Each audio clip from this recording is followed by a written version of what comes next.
बुवा आमाको सपना बोकेर काठमाडौँ छिरेका गणेश, जसले बीच बाटोमै संसार छोडे। आफ्ना बुढा भएका बुवा आमालाई पाल्छु भनेर सम्पत्ति बेचेर बाइक किनेका थिए, तर काठमाडौँको सडकमा उनको अन्त्य हुन पुग्यो। दर्शकबिन, काठमाडौँको सडक र यो गरिब परिवारको एउटा कथा हो। सपनाहरू त सबैका आँखामा हुन्छन्, तर ती सपनालाई बचाउनका लागि हरेक दिन सडकमा सङ्घर्ष गर्नेहरूको कथा बेग्लै हुन्छ।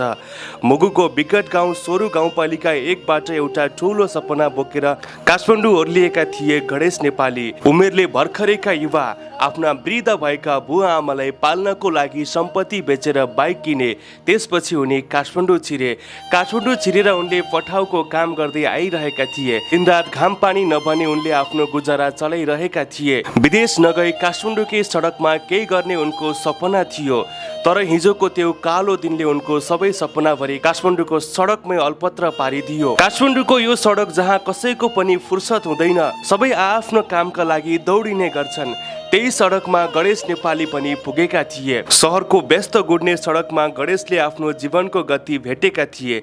दिनभरि पसिना बगाएर राइड सेयरिङ गरेर दिनभरि कमाएको पैसाले मुगुमा रहेका वृद्ध बुवा आमालाई उनको घर खर्च चलाउनको लागि बेला बेला पैसा पठाउने गर्थे। अब ती वृद्ध बुवा आमाको सहारा को बन्ने? गणेश नेपाली आफ्ना वृद्ध बुवा आमाको सहारा बन्दै काठमाडौँको सडकमा यस्तो काम गर्न बाध्य भए।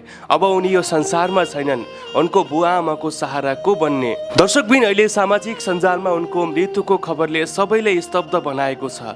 त्यति मात्रै नभएर एउटा गरिबलाई यो नेपालमा बाँच्नको लागि कति धेरै सङ्घर्ष गर्नुपर्छ भन्ने कुरा हामी गणेश नेपालीबाट सिक्न सकिन्छ।